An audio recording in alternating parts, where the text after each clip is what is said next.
Em 10 de outubro de 2025, às 17h29, horário local, cientistas em bases antárticas chilenas sentiram o chão tremer por 50 segundos seguidos. Um terremoto de magnitude 7,8 acabava de rasgar o fundo oceânico da passagem de Drake como uma folha de papel, a apenas 10 quilômetros de profundidade, gerando alerta vermelho de tsunami. Mas o que aconteceu nas horas seguintes desafia tudo o que geólogos esperavam. O alerta foi cancelado em tempo recorde. As autoridades declararam tudo seguro antes mesmo de análises completas, e dados sísmicos revelaram algo impossível. O terremoto aconteceu dentro de uma placa tectônica, não na borda como deveria. É o quarto maior sismo de 2025, mas cientistas chilenos que estudam a região há meses já sabiam que algo estava errado. E agora admitem. O padrão é idêntico ao que antecedeu os megaterremotos de 1995 e 2010. O terremoto atingiu a passagem de Drake, o estreito marítimo mais perigoso do planeta, que separa o Cabo Horn do extremo sul da América do Sul da Península Antártica. O epicentro foi localizado a 263 quilômetros a noroeste da base Frei, nas fronteiras da Antártida chilena, com profundidade de apenas 10 quilômetros. O Centro Sismológico Nacional do Chile foi o primeiro a divulgar os dados. Magnitude 7,8. Coordenadas 60,210 de latitude e 61,610 de longitude. O Serviço Geológico dos Estados Unidos confirmou magnitude entre 7,6 e 7,8, enquanto o Centro Alemão de Investigações Geocientíficas apontou inicialmente 8,0, depois revisado para 7,5.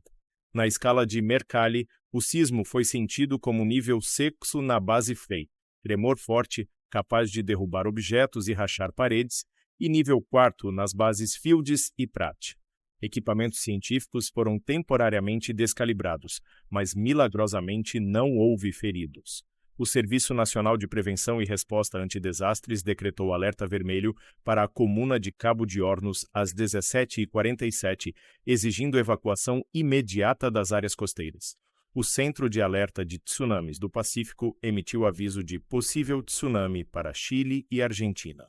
Mas às 18h40, apenas 53 minutos depois do alerta vermelho, o Serviço Hidrográfico e Oceanográfico da Armada de Chile cancelou a precaução, afirmando que o nível do mar permanecia estável.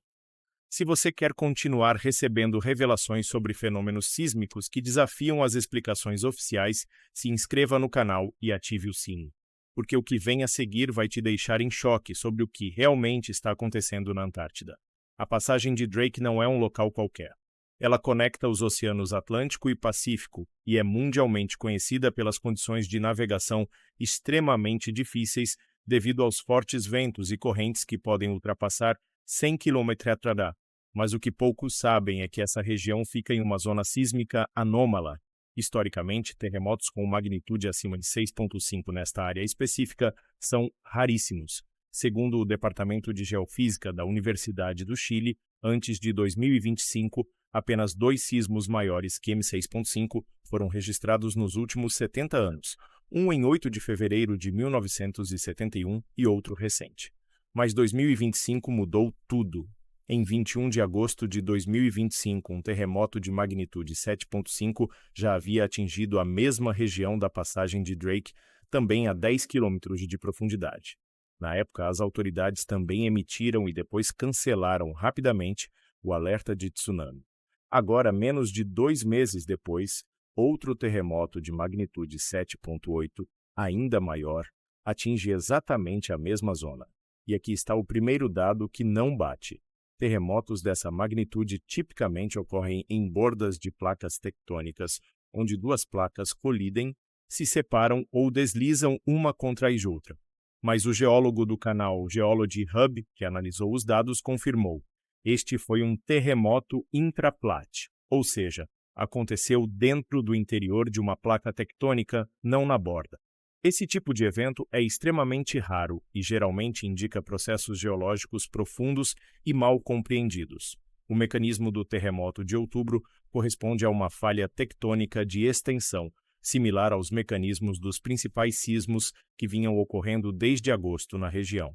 Isso fez cientistas chilenos suporem que a origem desses eventos pode estar associada a um mesmo processo sismotectônico e, eventualmente, também a um processo vulcânico. Sim, você ouviu certo, vulcânico, na Antártida, uma região que oficialmente não tem atividade vulcânica significativa. Mas os dados dizem outra coisa. A profundidade de 10 quilômetros é o primeiro sinal de alerta. Terremotos rasos, abaixo de 70 quilômetros, são os mais destrutivos e os que têm maior probabilidade de gerar tsunamis, porque a energia sísmica atinge diretamente o fundo oceânico, deslocando massas gigantescas de água. O Serviço Geológico dos Estados Unidos confirmou que o tremor de outubro teve um plano de falha, com mergulho de 85 graus, quase vertical.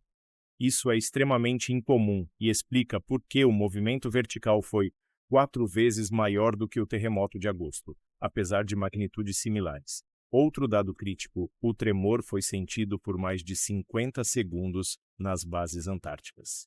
Para comparação, terremotos de magnitude 7 Plis geralmente duram entre 20 e 40 segundos. 50 segundos de tremor contínuo indica liberação massiva de energia acumulada ao longo de décadas ou até séculos. Mas aqui está o dado que ninguém está discutindo publicamente. A taxa de deformação da crosta na região da passagem de Drake aumentou nos meses anteriores ao terremoto. Medições obtidas com tecnologias satelitais GPS mostraram um padrão idêntico ao observado antes do terremoto de Antofagasta em 1995, magnitude 8.0, e do terremoto de Maule em 2010, magnitude 8.8, o quinto maior da história registrada. O chefe de operações da base Frey descreveu o terremoto como se um caminhão enorme atravessasse a pista de gelo, uma analogia que ilustra a potência brutal do movimento tectônico. Câmeras de monitoramento sísmico em várias estações científicas registraram vibrações severas, mas as estruturas projetadas para suportar terremotos mantiveram-se intactas. Instrumentos de medição na base Fields foram temporariamente descalibrados devido à intensidade das vibrações. Relatos não oficiais de pesquisadores mencionam que equipamentos eletrônicos sensíveis apresentaram falhas momentâneas, possivelmente devido a pulsos eletromagnéticos gerados pela movimentação de rochas carregadas eletricamente sob pressão extrema. Imagens de satélite da região mostram pequenas alterações na configuração do fundo oceânico, mas esses dados não foram divulgados amplamente pelas autoridades. Análises preliminares de satélite Sentinel-2 capturaram mudanças sutis na coloração da água nas 24 horas seguintes ao sismo, indicando possível movimento de sedimentos marinhos em escala massiva. O que exatamente mudou no relevo submarino? Por que essa informação não é pública? A evacuação das bases antárticas foi ordenada via Sistema de Alerta de Emergência, SSE, às 17h47, apenas 18 minutos após o terremoto. Mas o que chama a atenção é a velocidade com que o alerta foi cancelado. Apenas 53 minutos depois, o Serviço Hidrográfico e Oceanográfico da Armada de Chile declarou que o nível do mar permanecia estável e cancelou todas as precauções. Para comparação, após o terremoto de agosto na mesma região, o alerta também foi cancelado algumas horas depois. Aqui está o problema: ondas de tsunami podem levar horas para se formar completamente e atingir a costa. O protocolo internacional recomenda manter alertas por no mínimo 3 horas após terremotos de magnitude 7 Plis, porque o Chile cancelou em menos de 1 hora. O governo chileno convocou o Comitê de Gestão de Riscos de Desastres, COGRID, mas não divulgou as atas da reunião. O Instituto Antártico Chileno, AINECO, responsável pela rede de bases científicas, considera vital contar com informação sísmica para tomada de decisões e avaliação do risco, mas permanece silencioso sobre as análises internas. A primeira inconsistência: se o terremoto foi tão raso, 10 quilômetros, e tão forte, 7.8, por que não gerou tsunami? Simulações computacionais feitas pela Universidade do Chile mostram que terremotos nessa profundidade e magnitude deveriam deslocar água suficiente para gerar ondas de pelo menos 50 centímetros. A segunda inconsistência: porque dois terremotos de magnitude 7 na mesma região em menos de 2 meses. A probabilidade estatística disso acontecer em uma zona que historicamente tinha sismos M6.5, uma vez a cada 35 anos, é de menos de 0,5%. A terceira inconsistência, o modelo de Gutenberg-Richter, usado para calcular probabilidade de novos sismos, indica 18% de chance de outro terremoto acima de magnitude 6.0 nas próximas 48 horas após o evento de outubro. Isso significa que a região está em um estado de extrema instabilidade sísmica, mas as autoridades disseram que tudo voltou ao normal. Uma região onde placas tectônicas interagem de forma complexa. As autoridades afirmam que a profundidade rasa, 10 quilômetros, e a energia liberada são compatíveis com eventos sísmicos esperados para a região, apesar de raros. O cancelamento rápido do alerta de tsunami foi justificado por medições em tempo real do nível do mar que não indicaram formação de ondas anômalas. Mas essa explicação oficial deixa várias perguntas sem resposta. Por que um terremoto intraplat dentro de uma placa tectônica aconteceu com magnitude 7.8 se esses eventos são extremamente raros e geralmente não ultrapassam magnitude 6.0? Por que a taxa de deformação da crosta detectada por satélites GPS nos meses anteriores é idêntica aos padrões que precederam os megaterremotos de Antofagasta, 1995, e Maule, 2010? Esses foram terremotos de magnitude 8.0 e 8.8 catastróficos, porque o mecanismo do terremoto indica falha de extensão, associada também a processos vulcânicos, segundo os próprios pesquisadores chilenos. Porque houve 2 terremotos de magnitude 7 em menos de 2 meses na mesma região, que historicamente tinha eventos assim uma vez a cada várias décadas? Porque a probabilidade de um novo sismo M6.0 nas próximas 48 horas era de 18%, mas as autoridades declararam tudo seguro. Alguns geólogos independentes, incluindo o analista do canal Geology Hub, sugerem que esses terremotos podem estar ligados a um processo muito maior acontecendo nas profundezas da crosta terrestre sob a Antártida. A primeira teoria propõe que o derretimento acelerado de geleiras antárticas está aliviando a pressão sobre a crosta terrestre, permitindo que magma suba de camadas mais profundas e cause atividade sísmica e vulcânica. Isso explicaria o mecanismo de extensão e a associação com processos vulcânicos mencionados pelos pesquisadores chilenos. A segunda teoria sugere que a Antártida está passando por um despertar geológico após milênios de dormência, com múltiplos vulcões subglaciais começando a reativar simultaneamente. Isso criaria pontos de pressão extrema na crosta, gerando terremotos intraplat, mesmo longe das bordas das placas tectônicas. A terceira teoria, mais controversa, levanta a possibilidade de que atividades humanas na Antártida, incluindo perfurações profundas em projetos científicos não divulgados, possam estar desestabilizando zonas de falha previamente inativas. Documentos vazados sugerem que várias nações conduzem experimentos geotérmicos classificados na região. Ative o sino agora para não perder os próximos vídeos, onde vamos investigar mais sobre a atividade sísmica anômala na Antártida e o que os governos não estão divulgando sobre as bases científicas. Se a teoria do despertar geológico estiver correta, isso significa que a Antártida pode estar entrando em um período de atividade sísmica e vulcânica intensa nos próximos anos. Terremotos de magnitude 8 não podem ser descartados. E se um desses ocorrer em locais específicos, poderia desencadear deslizamentos massivos de geleiras para o oceano, gerando tsunamis que atingiriam Chile, Argentina, Nova Zelândia e Austrália, com ondas de mais de 10 metros de altura. Este não é um caso isolado de atividade sísmica anômala em regiões polares. Em janeiro de 2025, um sismo de magnitude 7.0 atingiu as ilhas Shetland do Sul, também próximo à Antártida, com características similares: profundidade rasa, mecanismo de extensão e alerta de tsunami rapidamente cancelado. Nas Filipinas, em outubro de 2025, apenas um dia antes do terremoto na passagem de Drake, um sismo de magnitude 7,5 deixou 8 mortos e gerou alerta de tsunami no Pacífico. A coincidência temporal é inquietante.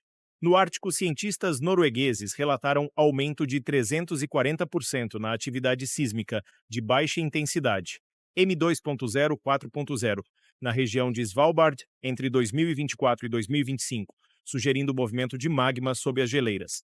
E no Chile continental, o terremoto de 6.4, que atingiu a região de Atacama em junho de 2025, também apresentou padrões anômalos. Ocorreu sem os sinais sísmicos precursores usuais, contrariando décadas de dados históricos. Quando analisamos estes casos juntos, um padrão preocupante emerge: aumento simultâneo de atividade sísmica em todas as regiões polares e subpolares do planeta. Os dados sugerem que mudanças climáticas estão alterando a distribuição de massa na crosta terrestre. O derretimento de trilhões de toneladas de gelo remove pressão de algumas áreas e adiciona pressão via água em outras, reativando falhas geológicas que estavam dormentes há milênios. Mas há outro fator: atividade solar. O ciclo solar 25 atingiu seu pico em 2024-2025 com tempestades solares recordes. Alguns geofísicos controversos sugerem que radiação solar intensa pode influenciar processos tectônicos profundos através de interações eletromagnéticas ainda mal compreendidas. Curiosamente, as autoridades têm sido relutantes em divulgar os dados completos das estações sismográficas instaladas na Antártida em fevereiro de 2025. A expedição da Universidade do Chile foi motivada por aumento anômalo da taxa de deformação observada por satélites, mas os resultados dessas medições não foram publicados.